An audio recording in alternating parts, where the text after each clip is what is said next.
एक होता कारवर या पुस्तकाचं नाव घेतलं की आपल्या डोळ्यासमोर नाव येतं ते वीणा गवाणकर यांचंच. वीणा गवाणकर यांनी या एक होता कारवर या पुस्तकाच्या यशानंतर आपला प्रवास कसा चालू ठेवला आणि एका यशाच्या पाठी काय मेहनत होती हे आज आपण जाणून घेणार आहात खुद्द लेखिका वीणा गवाणकर यांच्याकडून. बुक्स माय वे तर्फे आपण सर्वजण आज स्वागत करत आहोत लेखिका वीणा गवाणकर यांचं. नमस्कार मॅडम. नमस्कार. एक होता कारवर याच्या यशामागे तुमची मेहनत किंवा तो एक होता कारवर ही गोष्ट लिहिण्यामागचा उद्देश तुम्ही तुमच्या पुस्तकाच्या मनोगतामध्ये स्पष्ट केलेलाच आहे. कारवरच्या या यशामागचं वाचकांसाठी तुम्ही थोडक्यात काय सांगू शकाल आता? काय असतं की आपण जेव्हा एखाद्याचं काही कर्तृत्व किंवा आयुष्य बघतो त्याच्यात अगदी तो माणूस परका असेल किंवा ज्याचा पुतळा बांधून त्याला ठेवलेला असेल तर तो आपल्याला आदरणीय वगैरे वाटतो, परंतु जवळचा वाटेलच असं नसतं.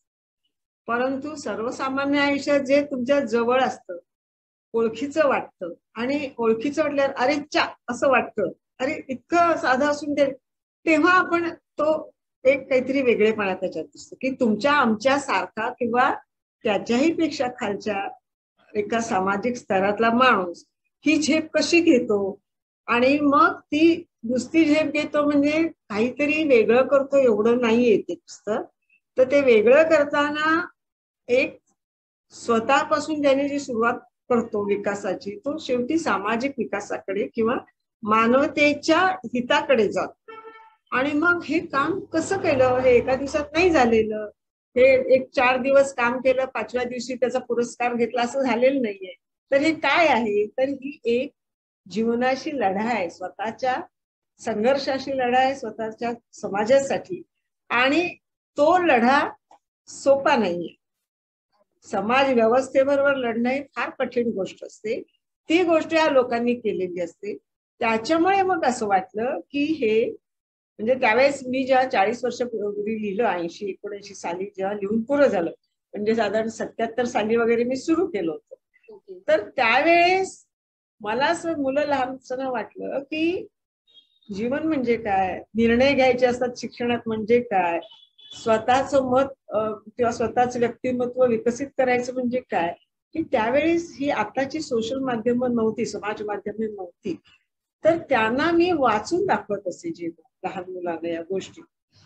तर त्याच्यात मला असं वाटलं की हे पण सांगितलं पाहिजे की शिकता शिकता म्हणजे नुसतं काय करता तुम्ही. शिकता म्हणजे मार्क्स मिळवणं, शिकता म्हणजे वरच्या इयत्तेत जाणं, चांगली नोकरी लागणं, चांगली नोकरी म्हणजे चांगला पगार मिळवणं आणि चांगला पगार म्हणजे सुखी समृद्ध आयुष्य जगणं, एवढंच ते शिक्षणाचा हेतू आहे. तर त्यांना अप्रत्यक्षपणे मला या माणसाचं एक कथा सांगायची होती की ज्याला काहीही नाही, तुम्हाला सगळे तो तुम्ही सबबी काढता, ज्याला काही नाही, ज्याला कोणीही नाही, तो सबबी कोणासमोर मांडे. तर याच्यातून तुम्ही शिकलं पाहिजे हे सांगण्यासाठी मी त्यांना कारवर सांगते. आणि ते सांगता सांगता मग ते लिहिलं. अच्छा. आणि आज आता कारवर प्रकाशित होऊन 45वी आवृत्ती त्याची निघालेली आहे. आजकाल सगळेजण बोलतात की इंटरनेटच्या जमान्यात पुस्तकं वाचतं कोण, तर त्याच्यासाठी मला वाटतं कारवरचं हे उदाहरण म्हणजे अगदी उत्कृष्ट उदाहरण सांगता येईल. वाचणारा एक गट आहेच, वाचणारा एक वर्ग आहेच समाजात, म्हणून तर नाही तर पुस्तकं छापली कशाला गेली असते. अगदी कोणीच वाचत नसतं तर पुस्तकं वाचत.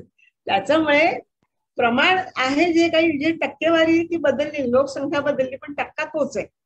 तेवढ्या जे लोक आहेत ते वाचणार. आजकाल मुलांनी कारवर कडून काय शिकावं असं वाटतं? कारवर कडून प्रयत्नांची पराकाष्ठा आहे. सर्वात मोठी म्हणजे श्रमप्रतिष्ठा, म्हणजे डिग्निटी ऑफ वर्क. म्हणजे काय, तर हे काम माझं आहे हे नाही, हे अमक्याच आहे, ते बाईचं आहे, ते घरगड्याचं आहे, हे नाही. श्रमाला प्रतिष्ठा हे पहिले. दुसरं म्हणजे आत्मविश्वास स्वतःत निर्माण करण्यासाठी स्वतःला घडवणं.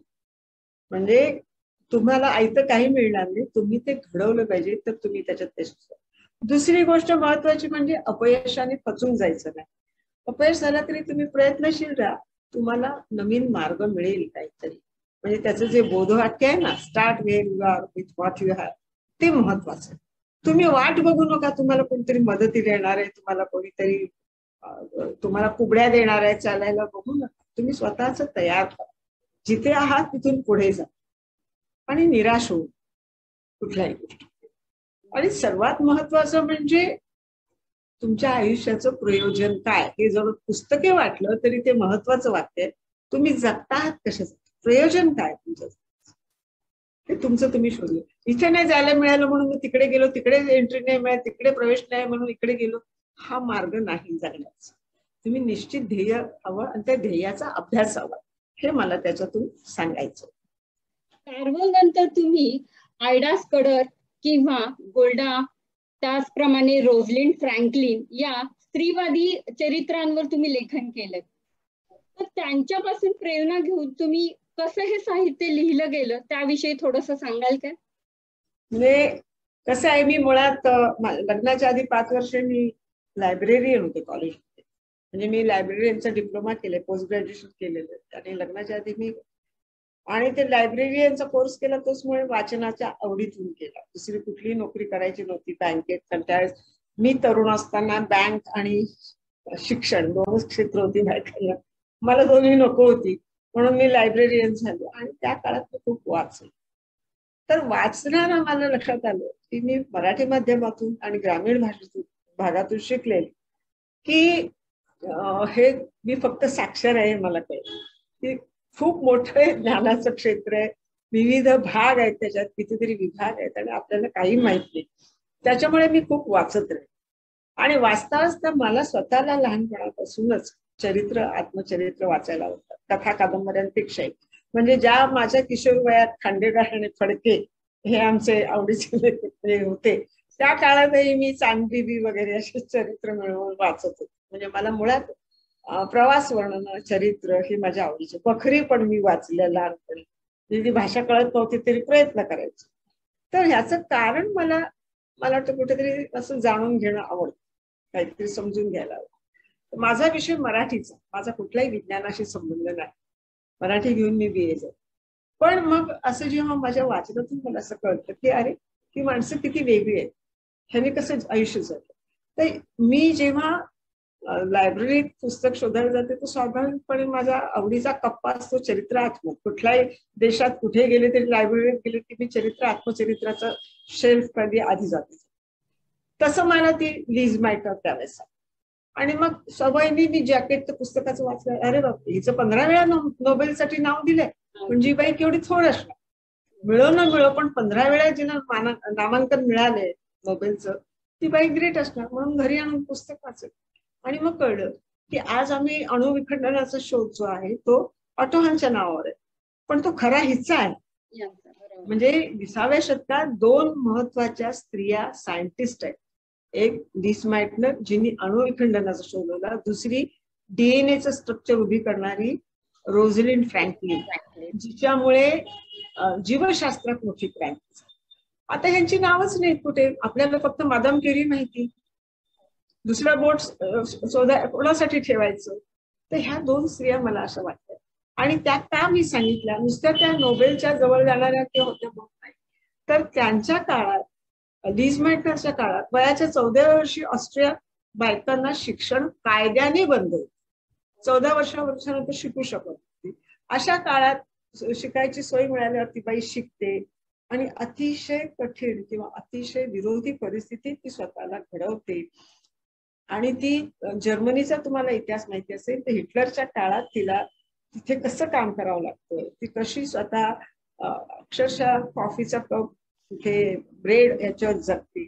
आणि एवढं होऊनही ती विज्ञानावरची निष्ठा, मगाशी तुम्ही कार्व्हरचा प्रश्न विचारला ना, कार्यनिष्ठा म्हणजे काय, तुमच्या कामावरची तुमची निष्ठा म्हणजे काय. आणि एवढ्या गरिबीत राहूनही जेव्हा प्रसिद्धीचा एक तिच्याकडे येतं तेव्हा पैशासाठी मी माझं हे करून घेणार नाही, असं स्वतःच स्खलन करून घेणार नाही म्हणून जी बाई ताठ राहते, तर ती बाई आपल्याला माहित आहे. तर त्यांना त्यांच्यासारख्या अडचणी आपण निर्माण करू नये, आपण त्यांना मदतीचा हात दिला पाहिजे. किंवा जसं आपण म्हणतो ना नैसर्गिक पर्यावरण, पर्यावरण राखलं की आपोआप सगळ्या प्रजाती टिकतील असं आपण विज्ञानात म्हणतो. तसं सामाजिक पर्यावरणात सुद्धा सामाजिक पर्यावरण तुम्ही टिकवलं तर आपोआप स्त्रीजात सुद्धा भरभराटीला येईल. त्यामुळे मी तसंच आहे ते.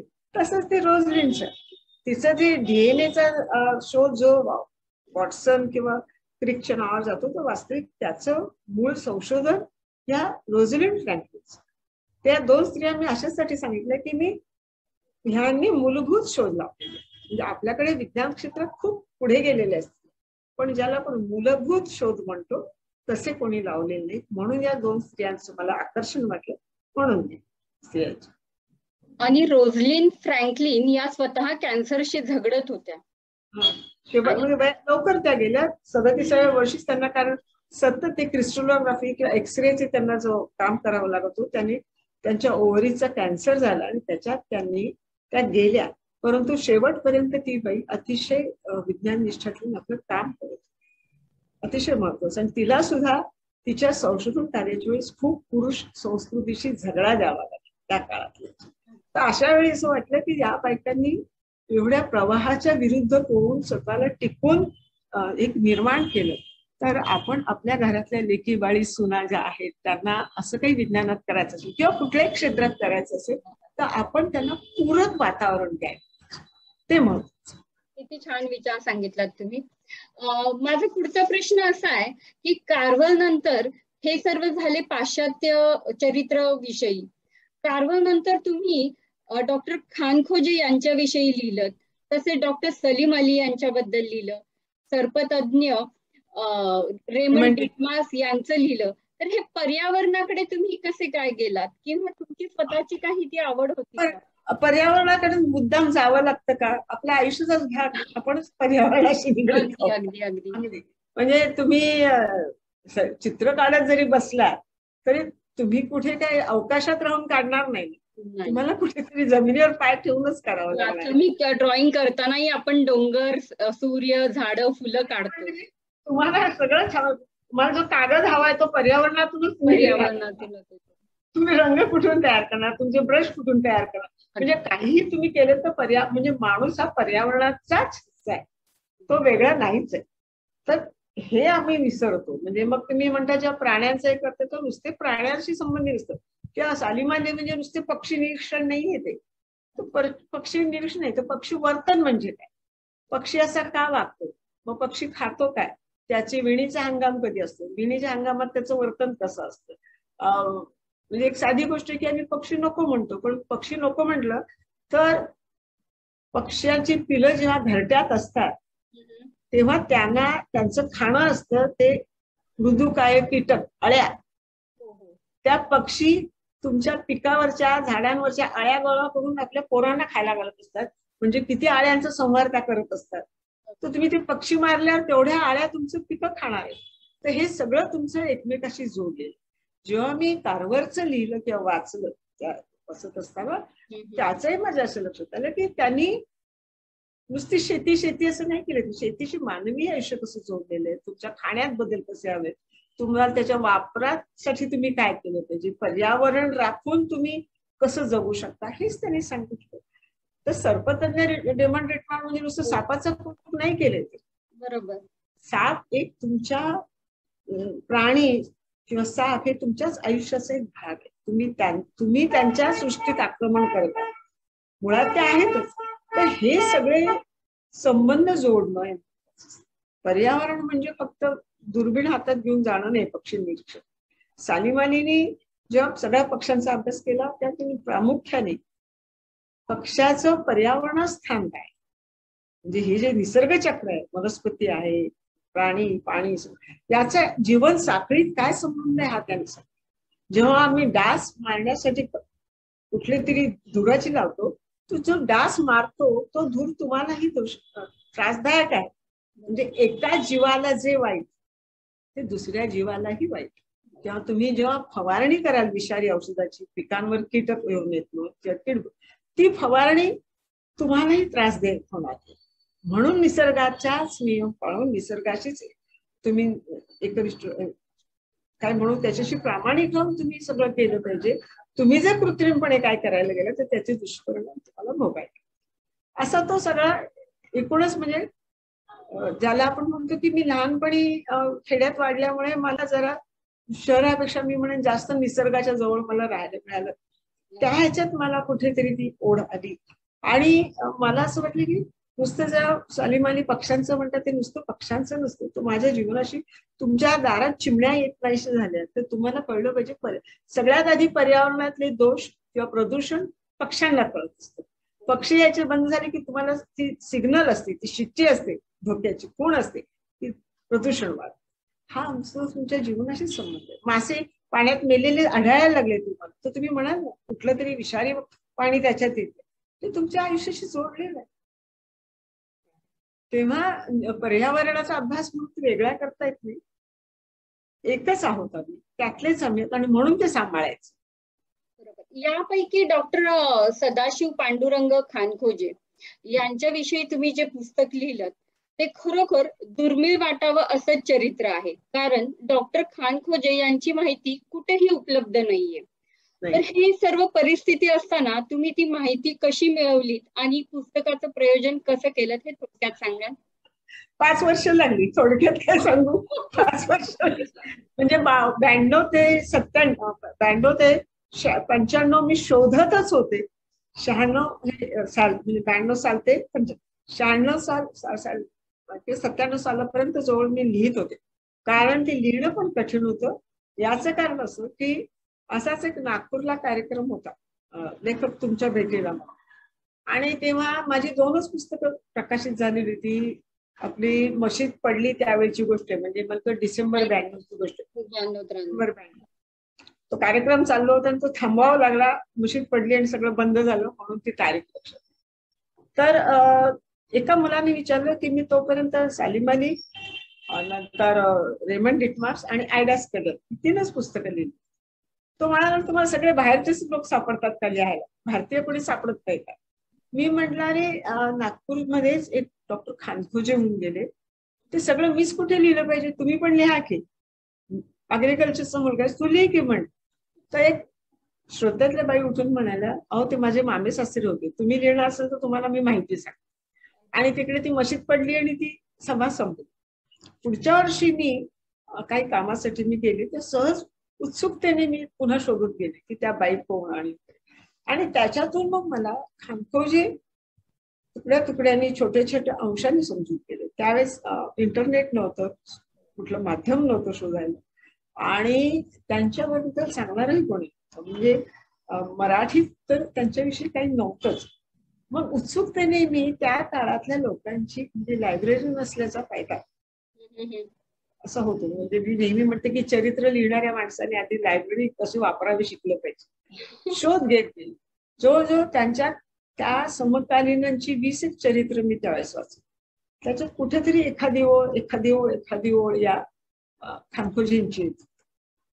आणि मग गेले, आणि मग मी दिल्लीला गेले. नेहरू मेमोरियल ट्रस्ट मध्ये त्यांच्या मुलीने त्यांचं हस्तलिखित ठेवले असं काही, त्यांनी काही अशा नोंदी केलेल्या होत्या. तिला मराठी समजत नव्हतं, तिने नेहरू मेमोरियल ट्रस्टला.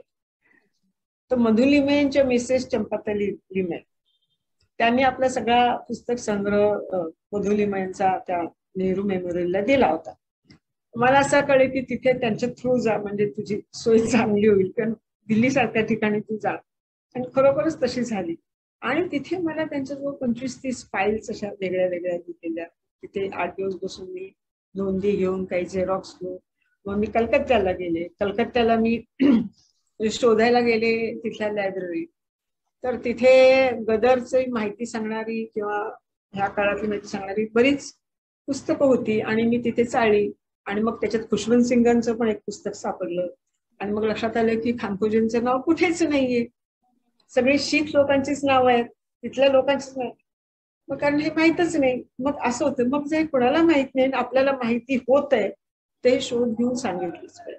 मग तिथून मी पुण्याला गेले. मग केसरीत त्यांची काही पत्र आलेली होती, त्यांच्यावर काही लेख होते. त्यांनी एक स्वतःच्या म्हणजे आत्मचरित्रात्मक एक लेखमाला सुरू केली होती, ती त्यांनी अर्धवट ठेवली होती 53 सालची. ती केसरीच्या त्या आर्काईव्ह मध्ये मला मिळाली. असं सगळं घेऊन मी काय म्हणू त्याला, सगळं ते जोडणं फार कठीण होतं. कारण का, असा कोणता, एक थोडं इंटरप्ट करते, असा कोणता क्षण आला जेव्हा वाटलं की गिवअप करावं, की अरे खूपच अतोनात कष्ट आहेत हे, किंवा हा प्रवास मी करते आणि या व्यक्तीविषयी आपल्याच भारतामध्ये कोणाला माहित नाहीये? हो, म्हणजे हा मी म्हणजे 5 वर्ष लागली, ह्याच्यात 6 महिने माझ्याशी काही गेले ना भाकड, कारण कुठेच काही मिळत नाही, कोणच काही सांगत नाही. आणि अर्धवट कळलेलं आहे, त्याची अस्वस्थता जास्त आहे. अर्धवट कळलेलं आहे, बरोबर. ते पारखून घेता येत नाही, तपासून घेता येत नाही कोणाकडून, हे बरोबर आहे का कळत नाही. आणि हे एवढं कसं असतं की, आता समजा तुम्हाला एक व्यक्ती माहिती आहे तुमच्या ह्याच्यातला कोणी, तो तुम्हाला साधारण त्यांचा जीवनक्रम ऐकून तरी माहिती असतो. पण XYZ तुम्हाला माहितीच नसलेली व्यक्ती तुम्ही सगळे, तर तुम्ही सुरुवात कुठे करणार, शोधणार काय आणि कसं शोधणार? अंधारातच उडी असते ती. आणि त्यावेळी अनेक वेळा सुद्धा आता हाताला काहीच लागत नाही, कोणालाच काय नाही. म्हणजे इतकं झालं की मी नागपूरला असताना एका रिटायर्ड व्हाईस चान्सलरला भेटायला गेले. आणि मी म्हटले, मी, कारण ती जुनी व्यक्ती होती, रिटायर्ड झालेली होती, म्हटलं साधारण 67 साली वारलेली खामखोजे, तर मग ह्या नागपूरचे त्या माहिती असेल ना. मी गेले काही नाही. आता ते काय, तुम्ही कारभार लिहिलंय, हे लिहिलंय, तुम्हाला तुमचं नाव झालंय, आता खानखोजे कोण कुठले, त्यांनी कोणाला तरी एक गोळी मारली असणार, कुठेतरी हे केलं असणार, आता तुम्ही त्यांचं चरित्र लिहिणार.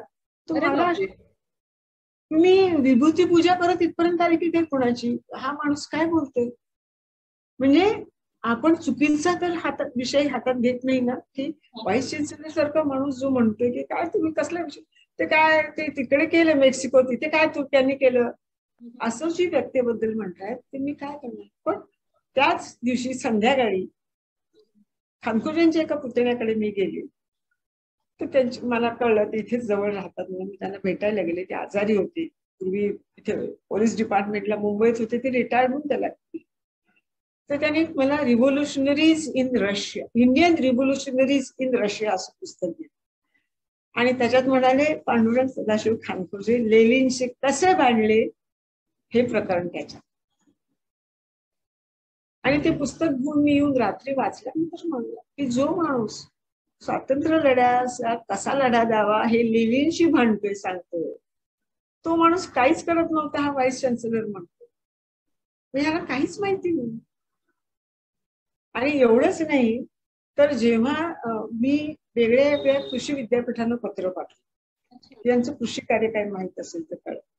तर अकोल्याचे एक देशपांडे, श्याम देशपांडे लायब्ररीन होते, पंजाबराव देशमुख कृषी विद्यापीठ, त्यांनी परस्पर मेक्सिकन युनिव्हर्सिटीत मेक्सिकन एम्बेसीला विचारलं, तुमच्याकडे खानखोजेंची काही माहिती असेल तर त्यांनी मला 50 पानं स्पॅनिश मधली आर्काइव्ह मधली त्यांच्या पाठवली.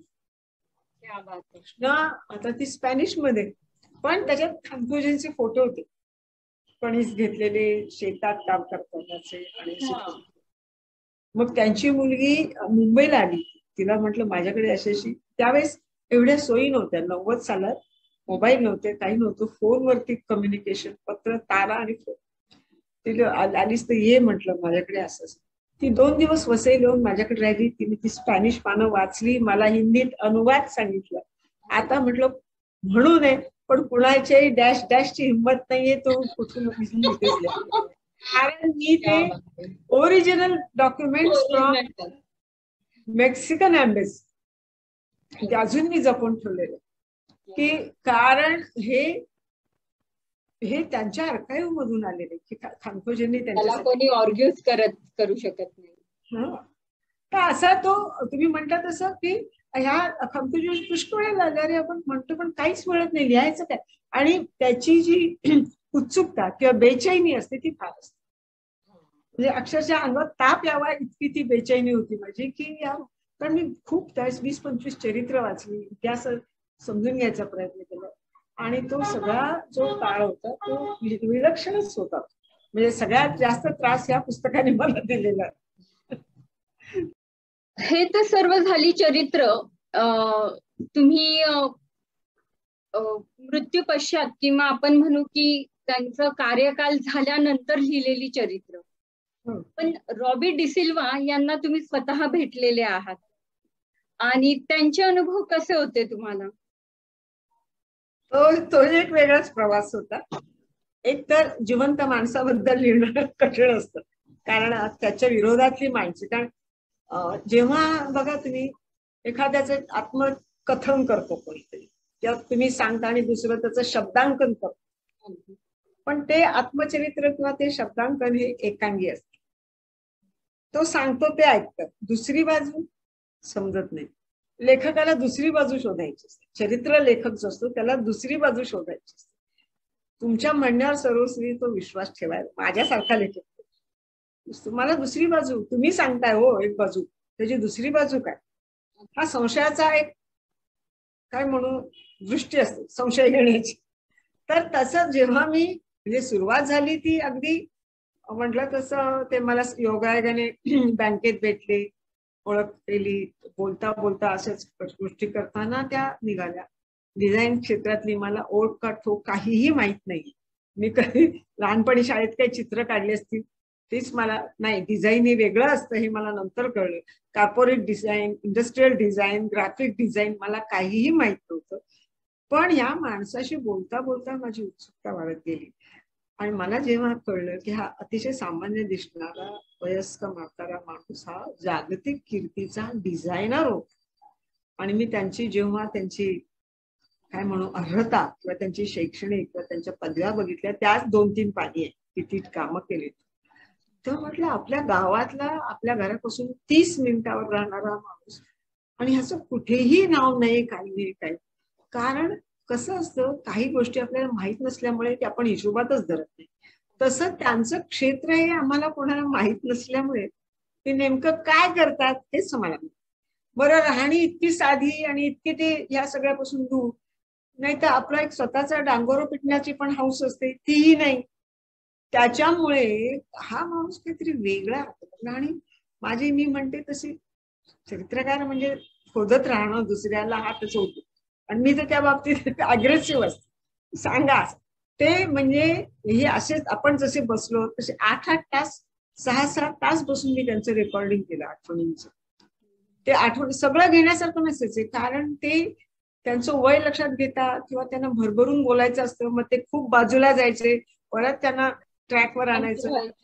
विशेषतः ते बाळपणातून त्यांचे बाहेर निघत नव्हते लवकर, त्यांना लहानपणीच्या आठवणी खूप यायच्या. त्यामुळे हळूहळू त्याचा निचरा झाल्यावर मग नवीन ते बोलायला लागले.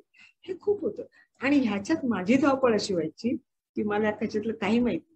ते मोठी मोठी नावं घ्यायचे, मी इकडे कागदावर लिहिलेली असायची, आणि ते गेले की नशीब त्यावेळेस मला थोडं साक्षरता आलेली, मग मी ती शोधायचे. आणि मग वाटायचं अरे बापरे, हा माणूस एवढ्या मोठ्या लोकांच्यात होता, ही नावं घेतली, दादा माणसं आहेत, ही तर पहिल्या 10 टॉपची माणसं आहेत. मग म्हणजे आपल्याला संदर्भ कळल्यावर त्या संदर्भात हा माणूस मोठा कसा होता हे कळत. आणि मग ते प्रत्येक गोष्टीचा मला पुरावा द्यायचे. मी म्हणायचे ना, अहो तुम्ही सांगते पण हे कशावरून एवढं मोठं, थांब तुला. मग दुसऱ्या दिवशी ते ओरिजिनल कधी त्यांनी दिलं नाही, झेरॉक्स आणून द्यायचे. आणि माझ्याकडे एवढं मोठं झेरॉक्स त्यांचं होतं, सगळ्याचे झेरॉक्स, काही म्हणलं की ते झेरॉक्स. आणि एकदा मला म्हणाले त्या बोजेरीचं ते जे त्याचं त्यांनी पुस्तक काढलं 50 वर्ष पूर्ण झालं, त्याच्या कव्हरवर माझं नाव. म्हणजे कव्हरवर कसं काय, दुसऱ्या दिवशी एवढं तो ग्रंथ घेऊन आले. तर ते हार्ड वाऊंड त्याच्या कव्हरवरती जी अनेक नावं होती त्याच्यात रॉबर्ट डिसिल्वाचं पण नाव होतं. हे आमचे डिझायनर होते. हा केवढा तरी मोठा मान होता, सन्मान होता की या आंतरराष्ट्रीय कीर्तीच्या अग्रगण्य याच्यावरती फ्रंट वरती त्यांचं नाव असावं. रॉबर्ट डिसिल्वा हा इतका मानाचा मुद्दा होता. तेव्हाच मी थक्क झाली की हा माणूस कोण होता, आंतरराष्ट्रीय कीर्तीच्या या माणसाचं नाव आहे कव्हरवरती, कव्हर डिझायनर मध्ये. तर हे जे आहे हे फार मोठं, म्हणजे तो काळ फार विलक्षण होता. कारण आपल्याला एखादी गोष्ट कळली दुसऱ्या कोणालाच माहित नाही, अशा वेळी जे होतं कोणाशी बोलता येत नाही, कोणाला सांगता येत नाही, कोणाशी चर्चा करता येत नाही, कारण कोणाला काही माहितच नसतं. म्हणजे आपलं अज्ञान किती असतं ते मला या सगळ्या लोकांनी दाखवत गेले की तू किती अडाणी आहेस. हे सगळं शोधणं ते फार याचं होतं. पण सुदैवाने माझ्या आधीच्या पुस्तकाच्या लेखनामुळे चांगल्या लोकांशी, या व्यक्तींशी माझे परिचय झाल्यामुळे, त्यांचा माझ्याबद्दलचा सद्भाव असल्यामुळे त्यांनी मला मदत केली. आणि हे सगळं मला शोधणं, समजून घेणं, मांडणं त्याच्यामुळे सोयीचं. तो वेगळा अनुभव. आणि आणखी तुम्हाला सांगते, तुम्ही मगाशी प्रश्न विचारला त्याचा अर्धा भाग राहिला. मी त्यांना त्यांचे जे कोणाशी त्यांचे समकालीन जे होते 60, 70, 80 सालातले पण हयात जे होते त्यांना भेटणं हे मला गरजेचं वाटलं की त्या तरुणपणात हा माणूस कसा होता किंवा खरंच मला वाटतं तेवढे ते मोठे आहेत का. त्यांना भेटून आल्याचं कळलं, त्यांना राग आला कारण त्यांची पूर्वी काहीतरी वाजलेली. तुला कोणी म्हणजे ती चिडखोड होती, तुला कोणी सांगितलं की गोइंग ऑफ द ट्रॅक, मला 3 महिने आता भेटू नको मला. 3 महिने काय आणि ते दुर्वास ऋषी चिडले ते चिडले. पण मी त्यांना सांगितलं, म्हटलं सर तुम्ही आत्मचरित्र लिहिताना काहीही चरित्र मी लिहिण तेव्हा मी दुसरी बाजू तपासल्याशिवाय राहणार. मी लिहिलेलं तुम्हाला दाखवेल, ते जर तुम्हाला खोटं वाटलं तर नाकार, आवडलं नाही तर ठेवा, पण खोटं वाटलं तर नाकार. पण ते झालं नाही, मग ते शांत झाले. परंतु हाही मलाही ताठ राहावं लागलं आणि त्यांना असाही सामना करा की मी चरित्र लिहिते, तुम्ही आत्मचरित्रात काही लिहा, मी काही म्हणणार, चरित्र लिहिताना तुम्ही माझ्यावर असं बंधन घालू शकत नाही. विलासराव साळुंखे यांच्या वर तुम्ही पुस्तक लिहिले, भगीरथ आणि वारचे वारस. तर ते पाणी प्रश्नावर काम करत होते, तर त्यांचा अनुभव कसा होता तुमचा? त्यांचं ते वारले होते 2003 साली. 3 साली मला एका ह्यांच्याकडून म्हणजे असं विचारणा झाली की तुम्ही असं लिहाल का पुस्तक. मी म्हटलं असाईन वर्क मी कधीच करत, कारण आपल्यावर बंधन येतं. मला आवडलं तर मी लिहिते, तुम्ही विषय सुचवा पण मला आवडलं तरच मी. तो म्हणे किती दिवस लागतील, मला किमान 2 महिने लागतात जवळ. मला असं वाटलं खात्री झाली पाहिजे, कारण त्यांनी दुष्काळी भागात काम केले. वसईत 100 इंच पाऊस पडतो, मला कसं कळणार दुष्काळ काय असतो. माझ्या विहिरी भरतात म्हणलं तुडुंब, मला कसं कळणार. त्याच्यामुळे मी अभ्यास करेन त्या माणसाने काय केलं. आणि मग जेव्हा मी पाणी पंचायत योजना, तुम्ही जर पुस्तक ते वाचलं असेल तर जे लाभधारक आहेत त्यांना मी भेटले तेव्हा लक्षात आलं की या इंजिनियर माणसाने सामाजिक कार्य करताना इंजिनिअरिंगचं ज्ञान वापरून किंवा एक समाजाचं एक स्वतःचे चालू असणारे कारखाने कर्जात गेले तरी सुद्धा उभं त्यांनी जो पाणी प्रश्नाचा उत्तर शोधलं. आणि जलव्यवस्थापन म्हणजे काय, समन्यायी पाणी वाटप म्हणजे काय, हे जे महत्वाचे विचार होते. त्याच्यात सर्वात महत्वाचा विचार मला त्यांचा वाटला की जसं माझ्या भोवतीच्या हवेवर माझा हक्क नाही, तसं जमिनीतल्या पाण्यावर तुमचा हक्क आहे. हे नैसर्गिक संसाधन आहे, त्यामुळे ते सर्वांचं आहे. म्हणून ते तुमची जमीन नसली तरी तुमचा पाण्यावर हक्क आहे. हे जे विचार होते हे मला खूप आय ओपनर होते, डोळे उघडणारे होते. आणि मग मी ते पुस्तक त्याच्यासाठी तिथं काही कुठे माहितीच नाही. 108 लोकांच्या मी मुलाखती घेतल्या, बिलवेट. त्यात माधवराव चितळेंपासून सोमा धनगर या रेंजमध्ये 108 लोकांच्या. तुम्ही लिहिलेल्या आतापर्यंतच्या पुस्तकांपैकी तुमचं स्वतःचं आवडतं पुस्तक कोणतं? त्या 40 कॅसेट्स माझ्या भरल्या. त्या वॉकपन असायचं पूर्वी, त्या 40 उतरवून काढाव्या लागल्या मला, ट्रान्सक्राईब केल्या. ही मोठी. आता पुढचा प्रश्न विचारा. खरोखर तुमचे हे सगळे अथक परिश्रम तुमचं प्रत्येक पुस्तक वाचताना खरोखर पानोपानी जाणवतात. माझा पुढचा प्रश्न हा होता, तुमच्या आतापर्यंतच्या या लिहिलेल्या पुस्तकांपैकी तुमचं स्वतःचं आवडतं असं व्यक्तिचरित्र कोणतं आणि ते पुस्तक तुम्हाला का आवडलं? नाही असं म्हणजे हा प्रश्न मला नेहमी विचारला जातो, त्याचं उत्तरे माझे तेच आहे. मी लिहिणं हा माझा व्यवसाय नाही, त्याच्यावर माझी रोजीरोटी अवलंबून नाहीये की मला वाटलं तरच मी लिहिते. आणि मला केव्हा वाटतं लिहावंसं की ती व्यक्तीच्या प्रेमात मी पडले तर, नाही तुम्ही कशाला लिहू. बरोबर आहे. म्हणजे मला ती व्यक्ती भावली, आवडली आणि सांगायची वाटली ती पडते, तेव्हा लिहित जेव्हा असते तेव्हा मी पूर्णपणे त्या व्यक्तीच्या सहवासात प्रेमात असते. दुसरं पुस्तक हातात घेईपर्यंत मी त्याच्यात रमले. कुठलंही पुस्तक, पण मी मगाशी म्हटलं तसं मला तो गोल्डा गोल्डा लिहिताना मला वाटलंही नव्हतं की मी 2-2.5 वर्ष तिच्यात इतकी गुंतून जाईल. एक वेगळंच व्यक्तिमत्व. आमचे रॉबी डिसिल्वा एकदम वेगळे व्यक्ती, पण तो त्या काळापुरता माझा असतो. त्याच्यामुळे हे पुस्तक मी का लिहिलं असतं तरी चाललं असतं असं मला कधीच वाटणार नाही, कारण पूर्णपणे त्याच्या प्रेमात पडून मी अभ्यासून लिहिलेलं असतं. हा, नाही आवडलं तर चालेल, पण या बहिणी खोटं लिहिले, अप्रामाणिक लिहिले असं तुम्ही म्हणू शकणार नाही. सध्या तुमचं कोणत्या नवीन पुस्तकावर लेखन चालू आहे काय? थोडक्यात नाही, मी आता एका ब्रिटिश एन्व्हायरमेंटलिस्ट आहे त्याच्यावरच लिहिलेलं आहे. आताच कोरोनाच्या काळात केलंय ते, पण ते सध्या त्या अडचणीमुळे जरा प्रेसमध्ये थांबलेलं. ते येईल लवकरच. तुम्ही एक इंटिमेट डेथ हे पुस्तक लिहिलेलं आहे, जो अनुवाद केलेला आहे तुम्ही. एकमेव अनुवाद. हो, एकमेव अनुवाद आहे हा तुमचा. तर तो अनुभव कसा होता? हा, म्हणजे मला आमच्या एका मित्राने, त्यांनी तो कदंब म्हणून वार्षिकांक काढायचा. त्याने पहिलाच विषय मृत्यू हा घेतला सुरुवात. अरे म्हटलं, तो अंक पहिला काढतोच? नाही, मला तो विषय आवडतो. मला म्हणाल तुम्ही काहीतरी लिहा. म्हटलं मी फिलॉसॉफिकल काही लिहू शकत नाही, कारण तो माझा पिंड नाही. फिलॉसॉफीचा माझा अभ्यास नाही, धर्म अध्यात्म वगैरे माझा अभ्यास नाही. तर म्हणे, मी त्यावेळेस अमेरिकेला चालले होते. तो म्हणाल तुम्ही इकडे जाणार ना, तुम्हाला चांगलं पुस्तक एखादं दिसलं तर त्याच्यावरती तुम्ही करावं.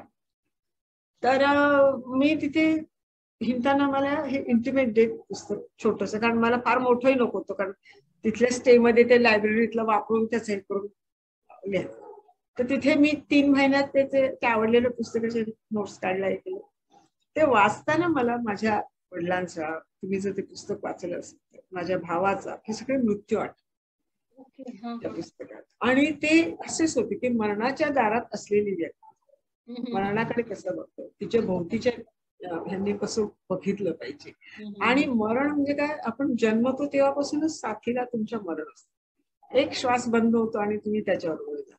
तर सांगा ती त्याच्यामुळे मृत्यू हा तुमचा सोबतीच आहे, कायम तुमच्या सोबत आहे.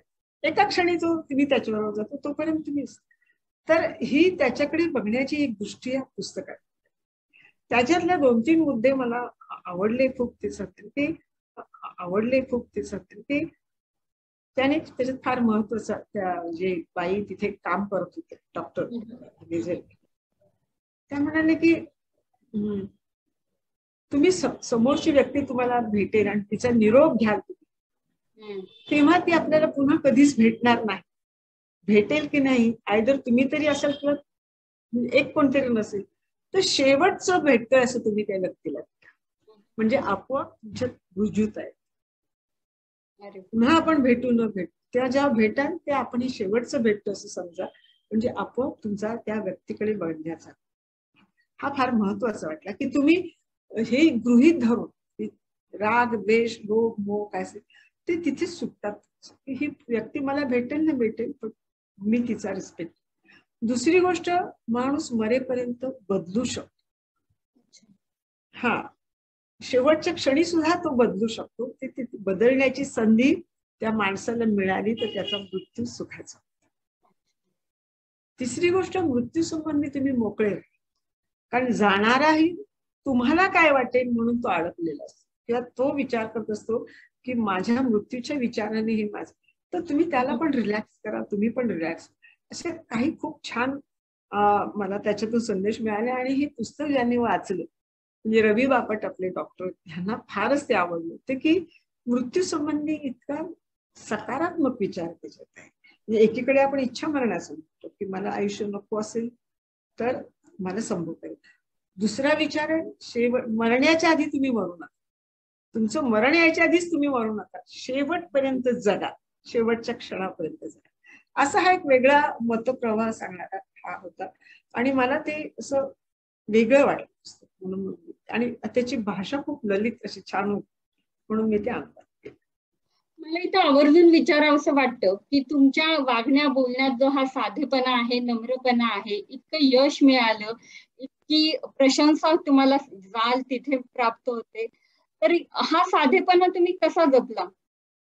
अहो, ज्यांची चरित्र मी लिहिली ती कशी होती माणसं, त्यांची पण मी कोण आहे बरोबर. आणि नाही, ही सर्व चरित्र लिहित असताना तुम्ही जो अभ्यास केला, जे वाचन केलं, त्याने तुम्ही इतके नॉलेजेबल झालेले आहात.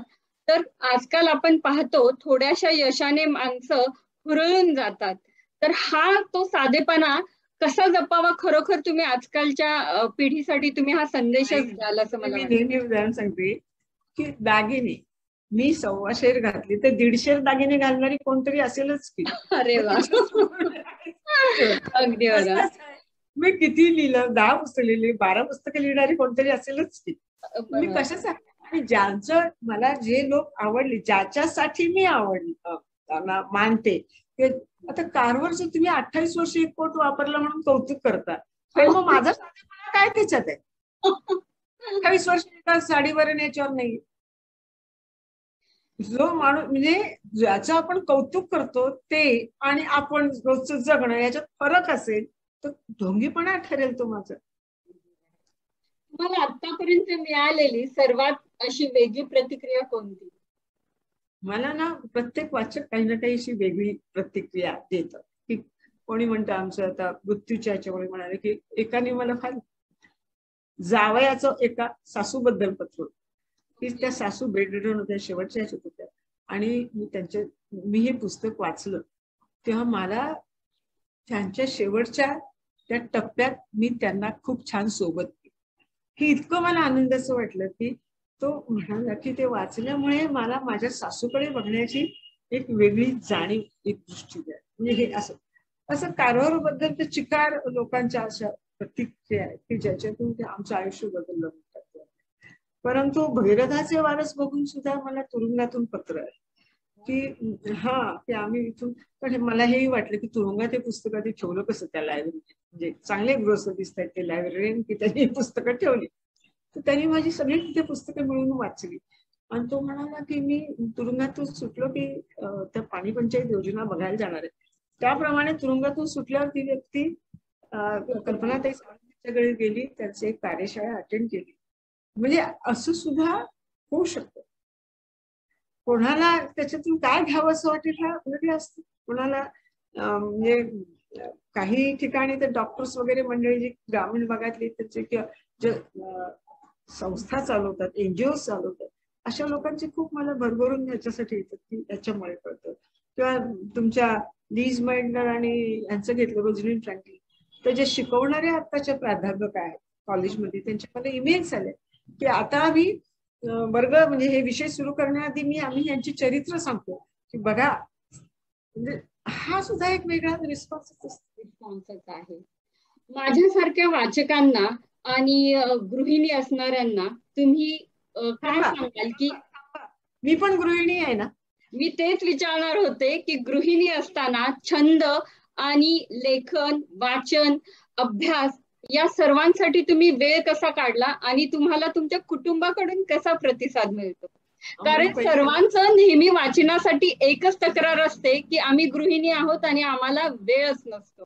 तुमचा अग्रक्रम काय? बरोबर आहे. पण सर्वांना असं वाटतं की आधी तुम्ही नाही, तुमचे प्राधान्यक्रम जो तुम्ही ठरवलेले असतील कशाला वेळ द्यायचा. बरोबर. तर आता तुमच्या घरात ठराविकच पाणी येणार असेल, ते पाणी कसं वापरायचं ठरवलं. वेळेचं तसं नियोजन करता ना त्याचे. तुम्ही कशाला हे देता? तुम्ही घरातलं बेबी सिटिंग किती वर्ष चालू ठेवता मुलांचं, नवऱ्याचं, त्याच्यातून बेबी सिटिंग करत असतात. त्या लोकांना स्वतंत्र वागवायला शिकवा ना. तिथे वेळ जातो. तुम्ही तुमचं हे काय आहे मग, म्हणजे अग्रक्रम आपणच आपणाला प्राधान्य द्यायला विसरतो. किती वेळ लागतो स्वयंपाक करायला? बरोबर. तुम्ही कशात रमायचं ते तुमच्या अगदी. तुम्ही कशाला प्राधान्य देणार ते तुमच्या बरोबर आहे. आणि मग तुमच्या 24 तासातली जी वेळ आहे ते 24 तासाचा तुम्ही कसा वापर करता? 24 तास काय कमी वेळ आहे का? बरोबर आहे. तर त्याच्यामुळे मला हा नेहमीच प्रश्न पडतो की आता काय 10 माणसांची घरं नसतात, 2 किंवा 4 माणसांचीच असतात. बरोबर आहे. मग तुम्ही ते वेळेचं नियोजन बाकीच्या सगळं याच्यातून म्हणजे म्हणजे म्हणजे बाईला स्वतःच्या व्यायामासाठी वेळ काढता आला पाहिजे, शरीर स्वास्थ्यासाठी वेळ काढता आला पाहिजे, वाचनासाठी वेळ काढता आला. 24 तासात तुम्हाला विश्रांती 8 तासाची भरपूर होते. उरलेले काय करता 16 तास? मी स्वतः गृहिणी आहे. माझी 5 वर्षांची मुलगी आहे. तिचं स्कूल, घरातली कामं, आता स्वयंपाक. बदललेलं आहे, कोरोनामुळे आणखीन बदललेलं आहे. घरातून म्हणजे आम्ही टीचरही झालेलो आहोत आता. तर आई कम टीचर कम घरातले सर्व गृहिणी हे सर्व करून मी पुस्तकासाठी वेळ काढते. पुस्तक वाचल्याशिवाय झोपायचं नाही. रोज 50 पानं तरी वाचायची. हे स्वतःशी बनवलेले नियम आहेत. मुलांनाही वाचायला लावा, मुलांना वाचून दाखवा. आणि आमच्या घरात मुलं वाचत नाहीत ही समस्या कधीच नाही. कारण तुम्ही लहानपणापासून त्यांच्यावर वाचनाचं केलं ते आपोआप वाचतात आणि लवकर वाचायला. वीणाताई, तुम्हाला मला सांगायला आनंद वाटेल, माझी मुलगी बोलते की एक होता कारवरच्या आजी, या तुझ्या फ्रेंड कशा काय झाल्या, त्यांना कसा काय कॉल केला, माझ्यापेक्षा तिला जास्त आनंद झालेला होता. तिला हे माहितीये की तुम्ही लेखिका आहात आणि तुम्ही एक होता कारवर हे पुस्तक लिहिलेलं आहे.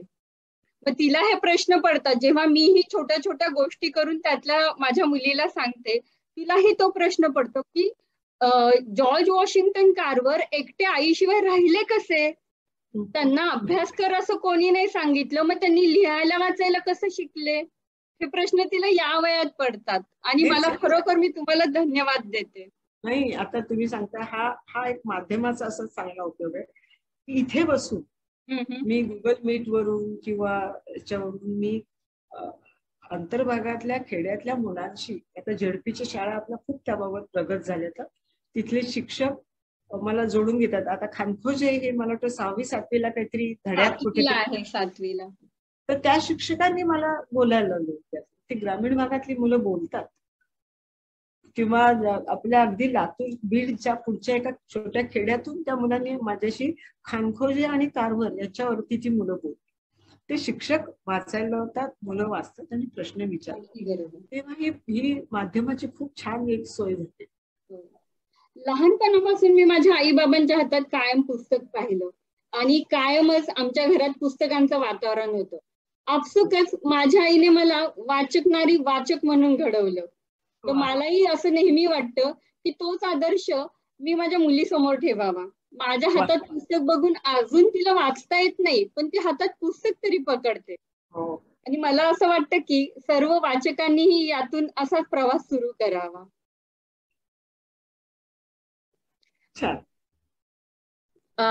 आज आपण बुक्स माय वे या चॅनेलवर वीणाताई तुम्ही आलात आणि तुमचा हा समृद्ध वारसा आपल्या सर्व वाचकांसाठी खुला केलात. खरोखर तुमचे मनापासून आभार. धन्यवाद. आजच्या आपल्या चॅनेलवरच्या पाहुण्या आहेत ज्येष्ठ साहित्यिका, तसेच एक उत्तम शिक्षिका आणि मराठी विश्वकोशाच्या पहिला महिला अध्यक्षा डॉक्टर विजया वाड. नानी, तुमचं मनापासून स्वागत माझ्या चॅनेलवर. आपण आज डॉक्टर विजया वाड यांच्याशी संवाद साधणार आहोत, त्यांचा प्रवास जाणून घेणार आहोत माझ्या चॅनेलवर, ज्याचं नाव आहे बुक्स माय वे.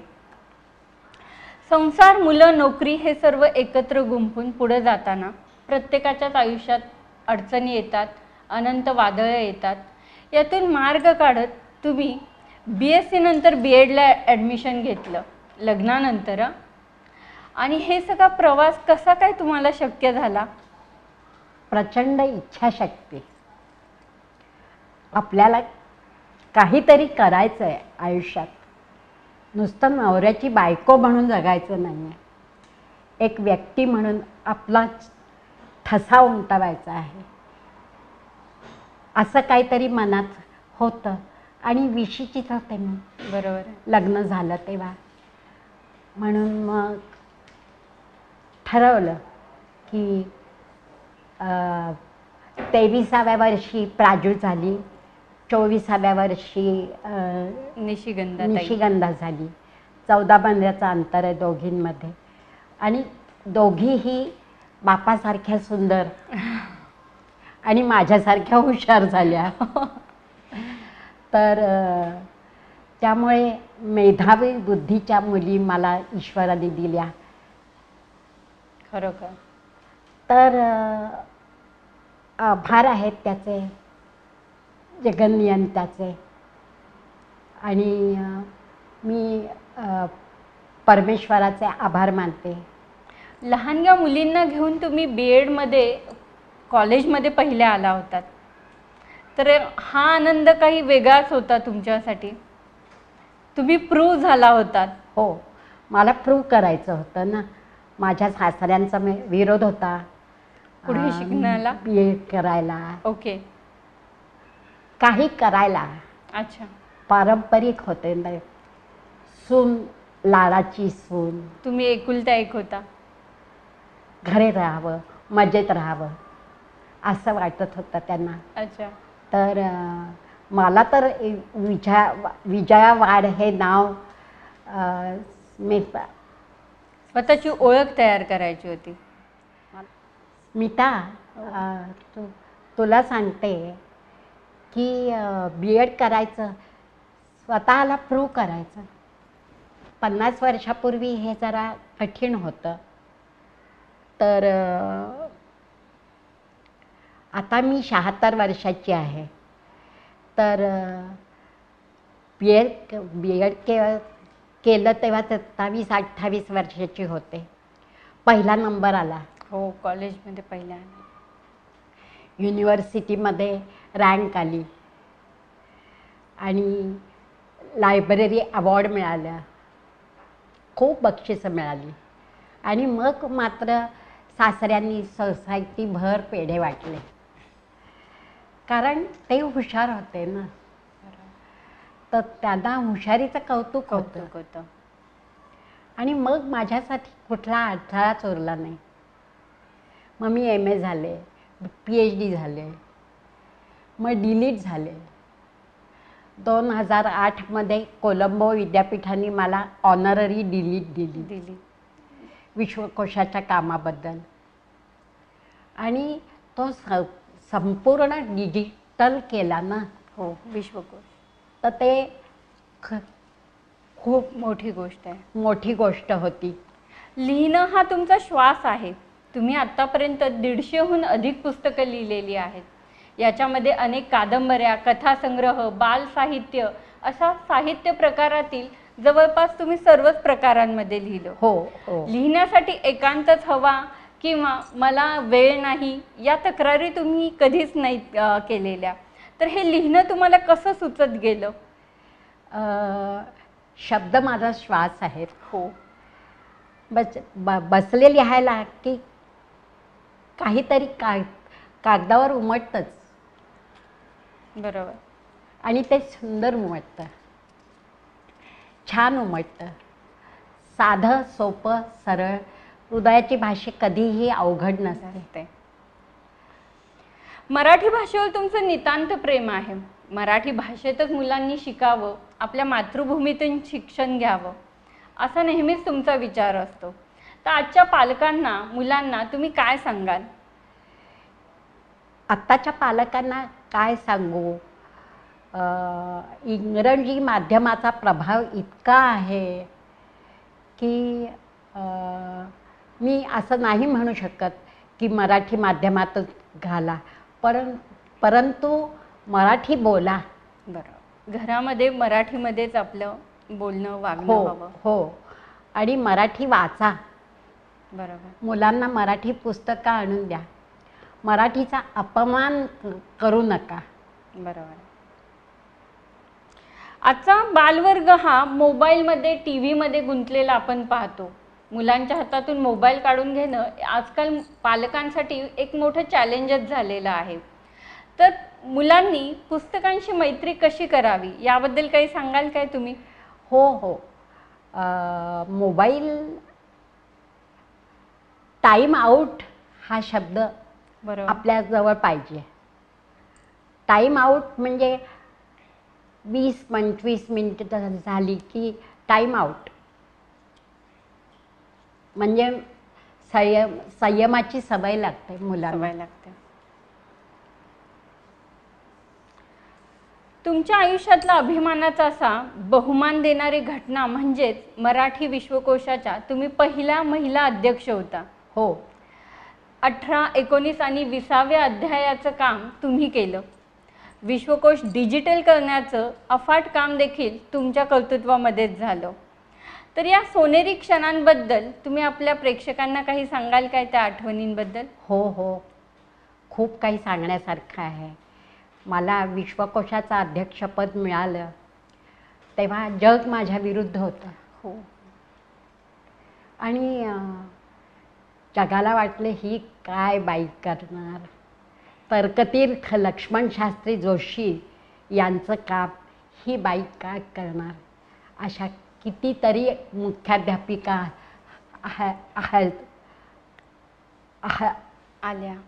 आल्या आणि गेल्या,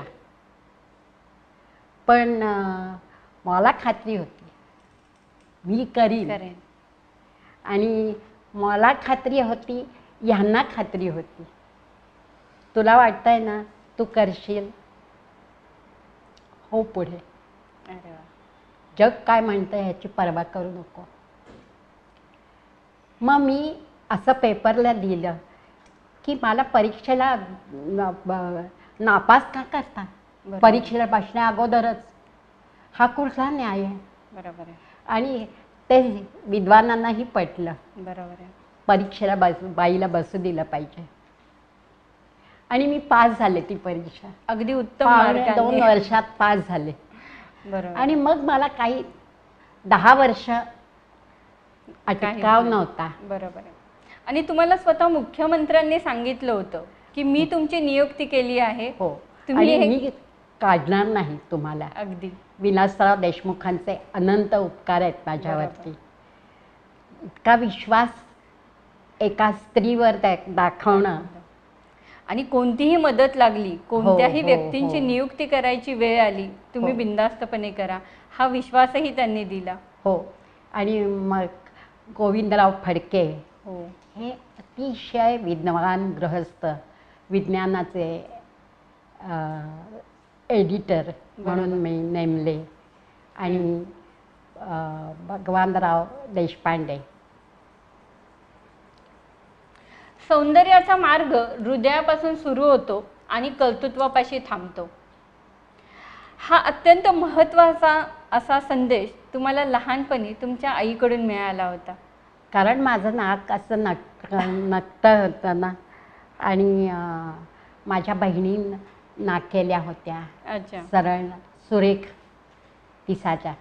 तर माझी ताई मला नकटे असं चिडवायची. तेव्हा मला आईने सांगितलं नाकावर काही नाही, तुझं नाक माझ्यासारखं आहे.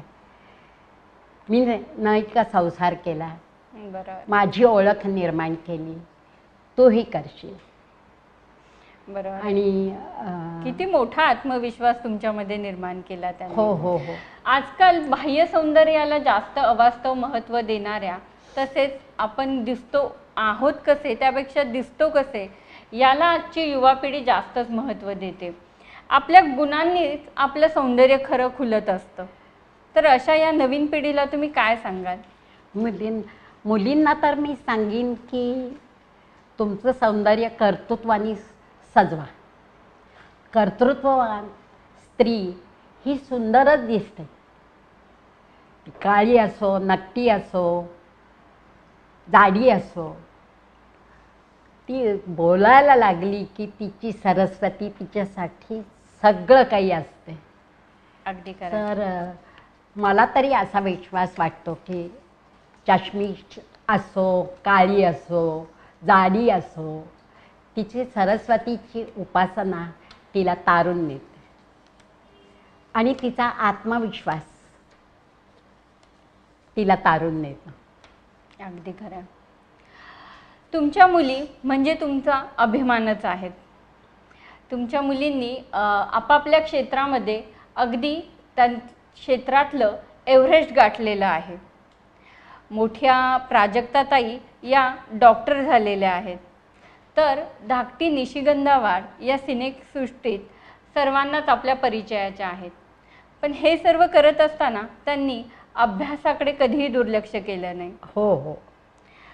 तर जेव्हा तुमच्या मुलींच्या नावाने तुम्हाला ओळखलं जातं, प्राजक्ता, निशिगंधा यांची आई म्हणून ओळख निर्माण होते, तेव्हा अभिमानाने तुमच्या भावना कशा फुलून जातात? एका आईसाठी आईचं मन ते कसं व्यक्त होतं? आता तुला माझ्या चेहऱ्यावर दिसतच आनंद आपण पाहतच आहोत. खूप आनंद वाटतो मला, खूप अभिमान वाटतो, खूप गर्व वाटतो आणि ईश्वराचे आभार मानते मी त्यासाठी की अशा संस्कार संपन्न मुली मला तू दिल्यास. आणि मुख्य म्हणजे 50 वर्षामध्ये माझ्या घरी कोणीही मुलगा पाहिजे. एकुलता एक मुलगा आहे त्यांचा. म्हटलं नाही कधी. माझ्या सासूबाई नाही म्हणाल्या मुलगी पाहिजे.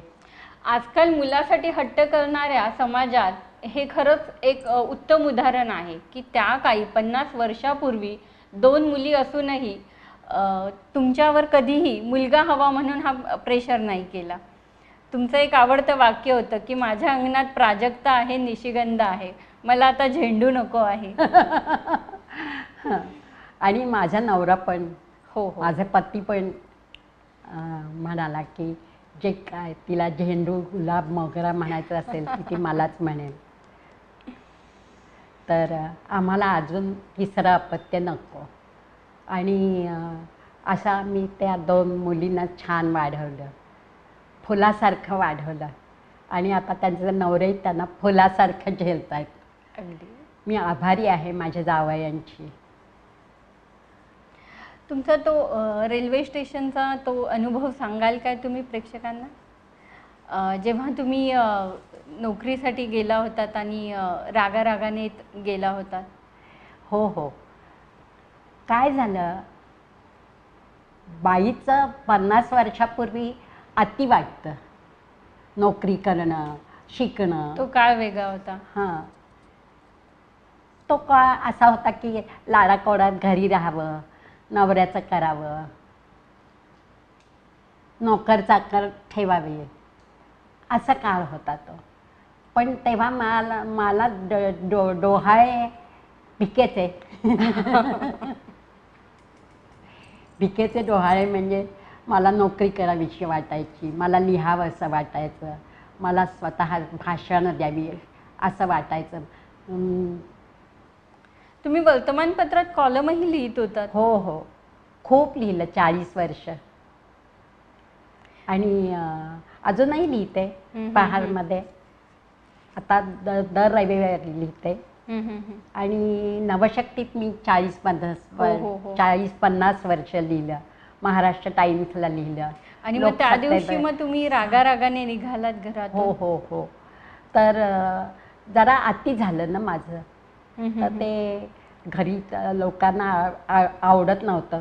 शनिवारपर्यंत शाळा, कॉलेज, अभ्यास, हिचं संपतच नाही. ओके. असं वाटायचं ना. तर माझ्या चपला लपवून ठेवल्या. तर मला कळे ना आता काय करू. आणि कोणी काही बोले ना माझ्या चपला कुठे आहेत. तर मी ते निघाले तशीच बिन चपलांची. आणि निघाले. रिक्षा नाही, पैसे नव्हते खिशात एवढे. आणि मला जायचं होतं कुठे, गेटवे ऑफ इंडिया, मुलुंडहून. हो. आणि तिथे मी PhD करत होते ना. तर मी अनवाणी गेले आणि अनवाणी अभ्यास केला. आता तिथे कॉलेजमध्ये गेल्यावर काय अनवाणी असलं तरी काय कोणी फरक पडत नव्हता. लायब्ररीत बसले होते आणि परत आले. आता मला काळजी वाटली की मला तर नवरा घरात घेईल की नाही. अरे बापरे. कारण मी भांडून आले होते ना. तर निशू प्राजूला घेऊन हे मुलुंड स्टेशनवर उभे होते आणि निशूच्या हातात माझ्या चपला होत्या. मला आताच सांगताना रडू येत आहे. पण म्हणजे भेदभाव, भांडणं, तो ध्यासच तुमचा इतका होता की तुम्ही कोणताही विचार न करता अभ्यासाला प्राधान्य दिले. हो हो हो. आणि PhD झाले ना तेव्हा यांनी अख्ख्या सोसायटीभर पेढे वाटले. मला इतका आनंद झाला ना की विश्वकोशाची अध्यक्ष झाले तेव्हा सुद्धा बाबा माझ्या पाठीशी होते. तुला वाटतं ना वर्तमानपत्रात काय वाटेल ते येऊ दे, बरोबर. तुला वाटतं ना तू करशील, मग मी तुझ्या पाठीशी आहे. इतका मोठा पाठिंबा नवऱ्याचा मिळाल्यावर मला वाटत नाही की कुठली बाई मागे राहील. अगदी खरं आहे. प्रत्येक यशस्वी पुरुषामागे असं म्हणतात एक स्त्री असते. तसंच एका यशस्वी स्त्रीपाठी खरंच एक समजूतदार पती असतो. अशी कोणती शाबासकी आहे कौतुकाची जी तुमच्या अहोंकडून तुम्हाला मिळाली आणि जी कायम तुमच्या मनात हृदयात घर करून आहे? जेव्हा माझ्याबद्दल अग्रलेख लिहून आला महाराष्ट्र टाइम्समध्ये, वाडबाईंची शाळा, ओके, तेव्हा मी खूप निराश झाले होते. तेव्हा माझ्या पाठीवर पतीने हाच केलं, आगे बढ़, मैं तुम्हारे साथ हूँ. क्या बात आहे. आणि काय पाहिजे, आणि काय हवं. अगदी खरं आहे. आणि मग मी पेपरमध्ये दिलं की मला परीक्षेला बसून न देताच मला नापास करण्याची घाई. बरोबर आहे. ते विद्वानांना पटलं, बाईला परीक्षेला बसू दिलं पाहिजे. बरोबर आहे. आणि मी ती परीक्षा पास झाले चांगल्यापैकी. तर माणसाच्या आयुष्यात अत्यंत अवघड काळ होता, तसा माझ्या आयुष्यातही बिकट काळ आला आणि तो निभावला मी. अगदी बरोबर. आणि घरच्यांची खंबीर साथ होती. 17, 18, 19, 20 आणि 21 असे 5 खंड मी विश्वकोशाचे लिहिले. विश्वकोशावरती 5 अध्यक्ष झाले. पण त्याच्यात गर्वाची गोष्ट अशी की तर्कतीर्थानंतर फक्त विजया वाड हे नाव त्याच्यावरती विश्वकोशावरती आहे, प्रमुख संपादक म्हणून. अगदी. तर ही गोष्ट जोपर्यंत विश्वकोश आहे तोपर्यंत विजया वाड हे आहे, नाव कायमस्वरूपी राहणार, नाही का. आणि माझ्या वाचनात आलं की जेव्हा तुमची नियुक्ती झाली तेव्हा तर्कतीर्थ लक्ष्मण शास्त्री जोशी यांचे चिरंजीव यांनी स्वतः तुम्हाला पत्र लिहून तुमचं अभिनंदन केलं होतं. आणि तुम्हाला विश्वास दिला होता की नाही, तुमची निवड योग्यच आहे. आणि मला वाटतं की आहेत ते हो हो हो उत्तम ज्योतिषी. आणि त्यांनी एक पत्र लिहिलं आणि हे काम तुम्हीच पूर्ण करणार. अगदी बरोबर. असं लिहिलं. आणि तुम्ही त्या एका पत्रावर तुम्ही अगदी आत्मविश्वासाने आणि तुमच्या अहोंनी दिलेली शाबासकी या बळावर हे सगळं तारून तुम्ही विश्वकोशाचं अफाट काम पूर्ण केलं.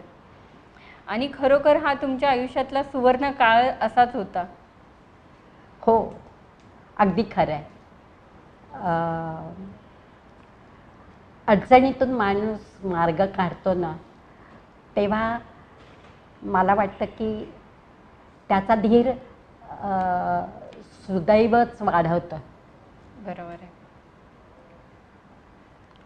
तर तसा मला धीर दिला घरच्यांनी, माझ्या मुलींनी, माझ्या पतीने, माझ्या सासूबाईंनी. अगदी. आणि हे काम पूर्ण झालं. आणि तुम्ही नित्य सूर्याची उपासना करता. हो, गायत्री मंत्र म्हणते मी रोज. साक्षात सरस्वती देवी तुमच्यावर प्रसन्न आहे. हो. तुमच्याकडून अफाट विज्ञान म्हणा किंवा साहित्य क्षेत्रात सगळीकडे तुम्ही अगदी उत्तम प्रकारे कामगिरी केलेली आहे. हो. ही सरस्वतीची कृपा तुमच्यावर अशीच अखंड राहो आणि तुम्हाला आरोग्यदायी दीर्घायुष्य लाभो या शुभेच्छा देत मी आज आपली ही बुक्स माय वे चॅनलवर डॉक्टर विजया वाड यांच्यासोबत झालेल्या आपल्या मनमोकळ्या गप्पा आज आपण आता इथेच थांबूया. मला जरा मुलींशी बोलायचं आहे. हां 14-15 वर्षाच्या मुलींना आपल्या रूपाचा फार म्हणजे चिंता असते. बरोबर. मी कशी दिसते, मी कशी वागते, आणि काही वेळेला कोक काढून चालायला लागतात. कधी करू नका तसं. विजया वाड नक्की आहे, जाडी आहे म्हणून तिला नाकारलं नाही. सगळ्यात लाडकी शिक्षिका मी होते. विश्वास बाळगा. Your face is not your Fortune, your कर्तृत्व इज युअर फॉर्च्यून. ही गोष्ट ज्या मुलीनं लक्षात घेतली ना तिला जग फिक्क आहे. लक्षात ठेवा मुलींनो, आत्मविश्वास कधीही सोडू नका. कर्तृत्व संपन्न व्हा. जग फाट आहे, जग तुमचं आहे यावर विश्वास ठेवा. आकांक्षा पुढती जिथे गगन थेंगणे असं तिचं कर्तृत्व उजळून निघेल. तेव्हा wish you all the best. मुलींनो मुलांनो, फुलत राहा, उमलत राहा. इतक्या उच्च विद्याविभूषित असून उच्चपदी तुम्ही विराजमान झालात. तुमच्या हातून मराठी विश्वकोशाचं अफाट काम झालं. अनेक सन्मान मिळाले तुम्हाला. हे सर्व करत असताना तुमच्यामध्ये जी रुजुता आहे, जो साधेपणा आहे किंवा तुमच्या एका वागण्या बोलण्यामध्ये जो गोडवा आहे तो तुम्ही कसा कायम ठेवलात? मला वाटतं की प्रत्येक व्यक्तीमध्ये कर्तृत्व असतं. संधी मिळालं पाहिजे. संधी मिळाली की ते पकडून ठेवण्याचं धैर्य पाहिजे. अगदी. आणि ते धैर्य इतकं टिकवलं पाहिजे आणि घरच्यांनी पाठिंबा दिला पाहिजे. नाहीतर रिडिक्यूल केलं तुम्ही तिला घरात तर मग काही खरं नाही. माझ्या घरी सुदैवाने तसं काहीही नव्हतं. रसिक हो, मला बोलायला अतिशय त्रास होतो आहे पण तरी मी धीर करून बोलते आहे. तर क्षमा करा काही चूक झाली असली तर. तुम्ही या परिस्थितीमध्येही तुमचा जो वेळ देताय, तुम्ही जे भरभरून बोलताय तेच आमच्यासाठी सर्वांसाठी खूप काही मोलाचं आहे. खूप खूप खूप आनंद झाला. आणि खरोखर मित्रांनो, जेव्हा आपण अशा इतक्या उच्चपदी असलेल्या दिग्गज व्यक्तींना भेटतो तो आनंद काही वेगळाच असतो. आणि त्यांच्याकडून मिळणारे आशीर्वाद सगळे मनापासूनचे असतात. तर आजची ही आपली भेट होती डॉक्टर विजया वाड यांच्यासोबतची. तुम्हाला आजची मुलाखत कशी वाटली हे तुमच्या प्रतिक्रिया नक्की मला कमेंट बॉक्समध्ये कळवा. तुमच्या या प्रतिसादासाठी कमेंट बॉक्समध्ये तुमच्या छान छान प्रतिक्रियांची मी वाट पाहत आहे. नमस्कार. नमस्कार आणि थँक्यू. बेस्ट. थँक्यू.